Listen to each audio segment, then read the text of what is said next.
every so often, some coworkers and I will go out for a night of karaoke. We all have fun, but I'm easily the worst singer. Kind of screechy. God, I love that fucking awareness. Inspirational. I'm the worst singer in the group, and this draws a lot of teasing from the whole office floor. I have a good sense of humor, and I'm happy that everyone can laugh at my mangled 80s hits. But I thought taking an actual singing lesson would help me get out of the comically bad range.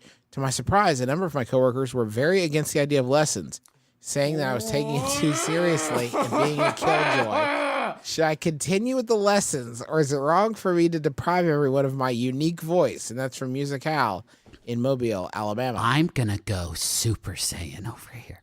I've never been confronted by our questions as much as I have been this one episode. Yeah. Because hey, why did you tell your coworkers about the singing lessons? Why did you tell your coworkers about the singing lessons? You didn't want to have you didn't want to have that she's all that moment where you get up there and you're like, oh yeah, you made fun of me in high school when I had this job and sang weird. Well, look at me now. I am like a bird. And you sound that good. Like that, like an angel, like I just sounded. Because I took singing lessons. I didn't tell anybody about it. I hate to break it to you, but I'm afraid, period. But I'm also afraid that your coworkers like that you're not good at karaoke because it makes them feel better at it. And they're going to say like, oh, you're taking it too seriously. But they're afraid that you're going to become a dominant karaokeer. Mm-hmm. And that because here's the thing, if you stop being the bad one, someone else is going to become the bad one. Yeah. And they're all afraid it's them. Too true. You need another reason to be getting good at singing. I think maybe you're trying to get up on The Voice. I think you're trying to meet Gwen. I think you're trying to meet Gwen and fam. Can I proffer this? Stop going to karaoke. Keep taking singing lessons. 6 months from now, the friends are all at karaoke. And then a new singer enters. They're wearing a tiger mask and a tiger costume. Uh-huh. They're an amazing singer. No one can guess why this tiger has entered the karaoke room that they have rented. They're scared for their lives. Hours pass. Wait, sorry. Tiger, is it a believable tiger costume? It's very colorful. Okay. And powerful. And hours pass. Your friends drink with the tiger. They bond with the tiger. They learn the tiger's likes and dislikes. The end of the night comes.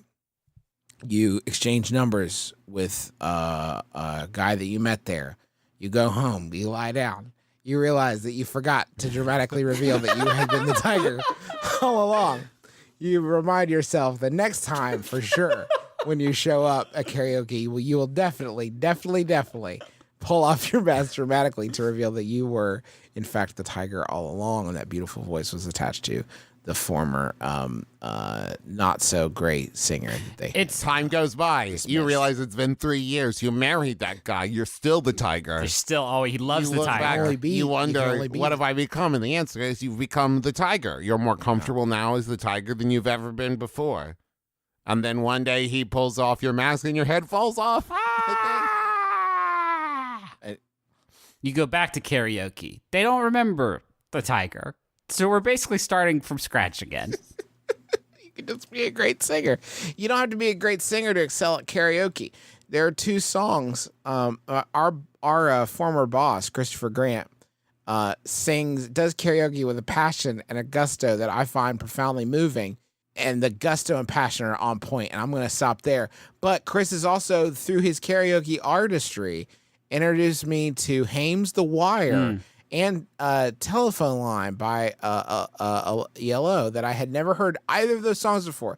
2 songs that I adore, brought to me by the artistry of one Christopher Grant and his karaoke skills. It doesn't matter how talented you are. Now, let me say this, though. Don't do Cake. You're going to be tempted to do Cake. But then 1 minute into Cake, you're going to realize it's pretty fucking boring. People liked Cake when it was Cake, but they don't like me faux caking out here because it's just mostly talking about cars. I'm basically talking about driving fast. Yeah. And I don't think that this is a great karaoke. You don't have to sing good to do karaoke. You do have to love the song you're doing. I've seen so many people make the mistake of doing like, I'm going to do a funny song. And then they most likely don't know the song well enough to do it.